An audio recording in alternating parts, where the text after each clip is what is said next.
Ogłaszamy kolejną grę, w której, uwaga, będziemy zabijać zombiaków. Jej! Super! Super oryginalne. Takich gier mamy na rynku ich po prostu wysyp. Uważam, że gra z zombiakami jest jak budka z kebabem. Nie masz pomysłu na biznes? Postaw budkę z kebabem. Nie masz pomysłu na grę? Stwórz grę z zombiakami. A na pewno znajdzie się pewna grupa osób, którzy spróbują wszystkiego, co związane z ich ulubioną rzeczą. Z jednej strony nic w tym dziwnego, że tak często zombie odwiedzają światy gier wideo. W końcu strzelanie i rozwalanie ich zgniłych ciał na wiele różnych sposobów przynosi nam, graczom, niesamowicie ogromną frajdę. Do tego ich obecność w grach nie powoduje powszechnego społecznego oburzenia.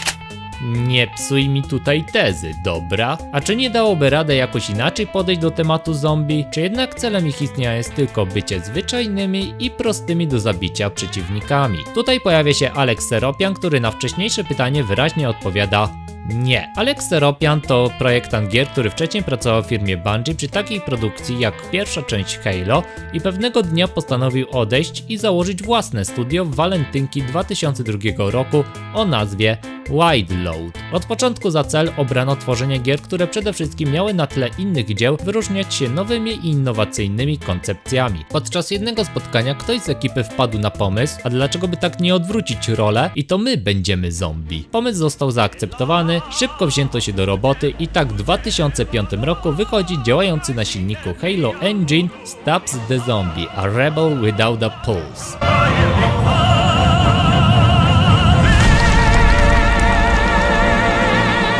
Witamy w roku 1959 w najnowocześniejszym mieście na świecie zwane Utopiany, znajdujące się w Ameryce w stanie Pensylwania. Wysoko rozwinięta tam technologia pozwoliła mieszkańcom nie tracić czasu na proste i żmudne prace, gdyż za nie odpowiedzialne są tutaj roboty. Mogą również podróżować lewitującymi samochodami oraz cieszyć się nieskażonym i czystym powietrzem. Dzięki temu oraz łatwemu dostępowi do różnorodnych rozrywek, obywatele miasta mogą się w pełni cieszyć swoim życiem, pozbawionych wszelkich trosk. Za cały ten dobrostan odpowiedzialny jest miliarder, filantrop, playboy Andrzej Poniedzielny, który jest wypisz wymaluj żywą historią od zera do miliardera. Wraz z niemieckim naukowcem doktorem Blaszego stworzyli wyjątkowe i jedyne miejsce na świecie. Nikt jednak w tym mieście nie przewidział specjalnego gościa, który do miasta ani nie przyszedł, ani nie przyleciał, ani nawet nie przypłynął, a wyszedł prosto spod ziemi.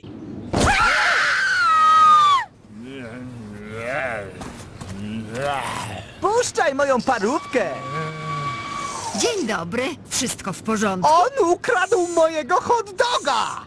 Cóż, Poznajcie Edwarda Stubbsa Stubblefielda, który przed wojną był przedstawicielem handlowym, a teraz wraca jako zombie. Jak to się stało? Czemu dopiero teraz powstał z ziemi? Dokąd on zmierza? Jakie mroczne tajemnice skrywa te nowoczesne miasto? Czy matka Andrzeja, Madzia Poniedzielna, odda swe melony?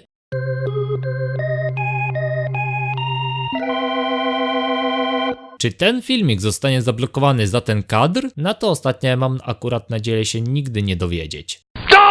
A więc wróciliśmy jako zombie i jako zombie będziemy robić to, co przystało na porządnego konesera ludzkich organów. Zjadać pyszne i krwiste mózgi i tworzyć nasz doborowy oddział mózgożerców, którymi będziemy mogli na nasze gwizdnięcie przywoływać do walki z żywymi osobnikami. Obserwowanie, jak nasi nieumarli przyjaciele wywołują panikę wśród ludzi, przynosi nam naprawdę ogromną frajdę. Stubbs tylko z pozoru jest zwykłym i powolnym zombie, ale ma parę asów w kieszeni, a właściwie to we wnętrznościach, które go wyróżniają na tle innych nieżywych. On zeżarł mózg! Ja ci pokażę mój mózg! Poza standardowymi atakami oraz zdolnością do samoregeneracji może, po napełnieniu się odpowiedniego paska, wypuścić nadgromadzone gazy, które na krótką chwilę unieruchomią wszystkich ludzi w jego zasięgu. I dzięki czemu bez większego problemu będziemy wcinać kolejne Mózgi!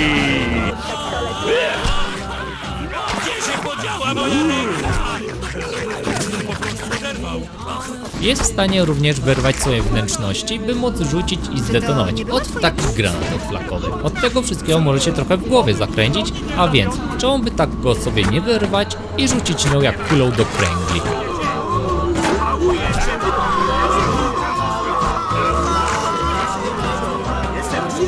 która eksploduje, zadając śmiertelne obrażenia. Ale najciekawsze ze wszystkich zdolności jest możliwość wyrwania i rzucenia sobie ręki, którą będziemy mogli sterować. Nasza oderwana rąsia może spinać się po ścianach, przyciskać przez wąskie szczeliny i co najważniejsze, przejmować kontrolę nad człowiekiem, dzięki czemu będziemy mogli wykorzystać go do przejścia pomiędzy ludźmi bez wywoływania alarmu, bądź ich powystrzelać. Trzeba mieć jednak na uwadze, że przeciwnicy zabici w taki sposób nie wracają do nas jako zombie. Gdy wykorzystamy którąś z tych umiejętności, to do ponownego ich użycia trzeba wypełnić odpowiedni pasek. A robimy to oczywiście konsumując świeże i krwiste Mózgi! Stubbs jest w stanie nawet kontrolować niektóre pojazdy, jak na przykład gnojowóz lub traktor wzbogacony o bardzo ostry przód. Zdolności te będziemy odblokowywać stopniowo i ich umiejętne wykorzystywanie stanowić będzie nasz klucz do sukcesu. Zwłaszcza pod koniec gry, gdzie zwykła fala zombie niestety już nie wystarczy. Bardzo bolesny kres życia będzie twój, na długie męki szykuj się, zaboli cię, nie cały, lecz w kawałkach. Żegnaj nam, pa, pa, pa. Żegnaj nam, pa, pa, pa.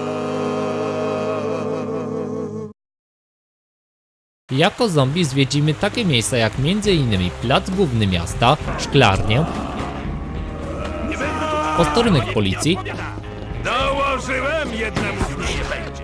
no i jak żeby inaczej, farmę. Na naszej drodze staną różnorodni przeciwnicy, jak na przykład zwykli policjanci, farmerzy, naukowcy, wojskowi, a nawet rewelersi.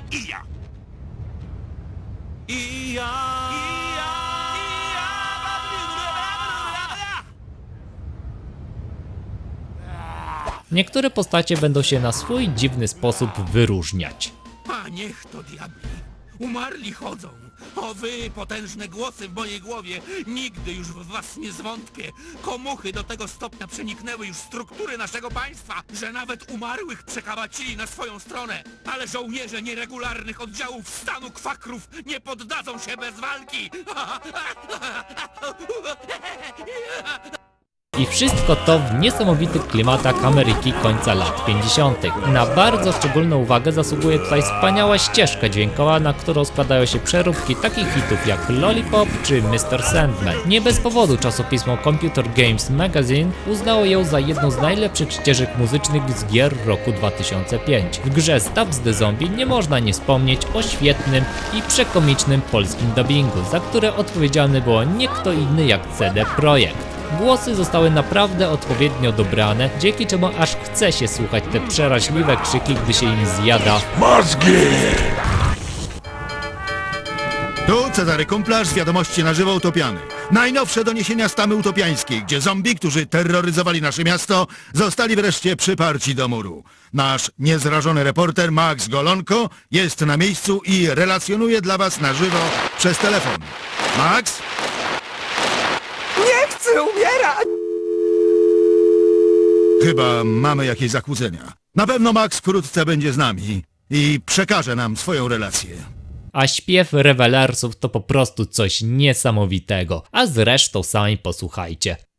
Ktoś winogron lubi smak, kto inny woli miód. Ja zęby swe zatopić chcę w natury istny cud. Nie krępuj się i popatrz na melony naszej Madzi. Nie znajdziesz takich, choćbyś chciał na koniec świata iść. Bo tylko Madzia takie ma, nic na to nie poradzisz. Soczyste, bujne, jędrne tak, że tylko wziąć i gryźć. Już nigdy nie zapomnisz ich i więcej będziesz chciał. Lecz nie dostaniesz ich byle gdzie, tylko u niej możesz znaleźć je. Nie krępuj się, skosztować jej melonów naszej Madzi. Jej imię znasz, a adres Pensylwania, USA.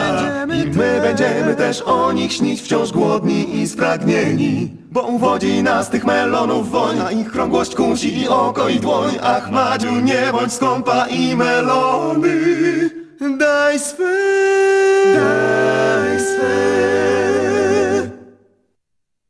Nigdy nie sądziłem, że gra osadzona w Ameryce końca lat 50. będę wolał słuchać w naszym rodzimym języku niż po angielsku. Niestety, gra ma parę wad. Do najważniejszych zaliczyłbym puste, korytarzowe poziomy oraz mechanika gry, która choć początkowo bawi, to w szybkim czasie zaczyna być ona drętwa i nużąca. Oraz inne mankamenty, jak na przykład próba przywołania wymaga od nas, abyśmy przez chwilę stali w miejscu, zwróceni w stronę zombiaków i dopiero jak gra nam zakomunikuje, to możemy zagwizdać. Po jakimś czasie robi się to po prostu irytujące. Mogliby też lepiej oznaczyć momenty, kiedy możemy już pożerać naszym przeciwnikom Mózgi! Sama gra jest też strasznie krótka. Jedno przejście, gdzie wielokrotnie umierałem, zwłaszcza w finałowych etapach, zajęło mi około 8 godzin. A gdy przejdziemy grę, to w sumie możemy jeszcze raz przejść, by pozbierać pochowane głowy hipopotama, które jak znajdziemy, to uruchomi nam się krótki komentarz twórców dotyczący aktualnie przechodzonego etapu. Jest tylko jedno ale. Komentarze te nie zostały przetłumaczone, nawet nie dodano polskich napisów, co jest moim zdaniem dużym niedopatrzeniem. Do tego nie mam możliwości z poziomu menu ich odsłuchać, a więc nie dosłyszałeś całego komentarza, to musisz jeszcze raz powtórzyć określony etap w grze, by ponownie je odtworzyć. Dziwną decyzją było również to, że wersja na konsolę Xbox była wzbogacona o możliwość grania we dwóch lokalnie na podzielonym ekranie, a w wersji na PC tej opcji nie ma. Dlaczego? Mózgi! Dlaczego? Mimo tych wszystkich niedoskonałości, to i tak wspaniale było znowu powrócić do miasta Utopiany. Studio Wild Load rzeczywiście dostarczyło nam jedną z bardziej oryginalnych gier o tematyce zombie w historii elektronicznej rozrywki. W końcu, w jakiej innej grze jako zombie wyzywasz komendanta policji na taneczny pojedynek?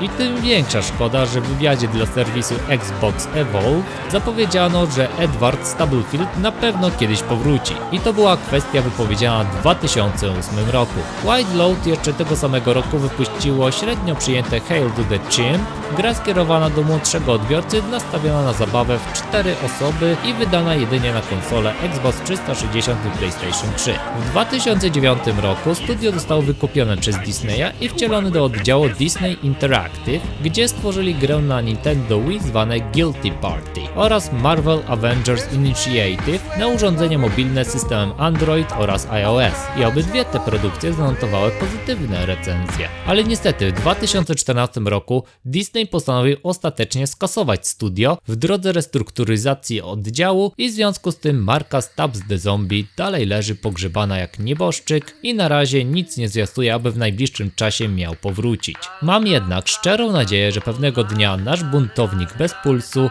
ponownie wyjdzie z podziemi i po raz kolejny będzie łapczywie zajadać krwawe, soczyste i mięsiste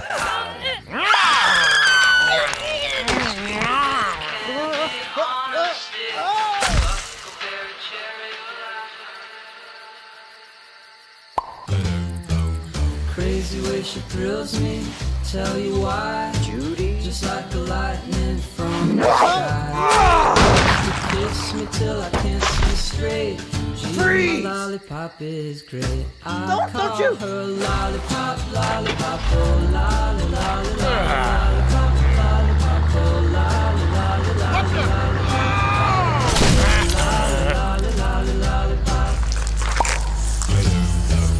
lollipop, lollipop, oh lolly, lolly, lolly.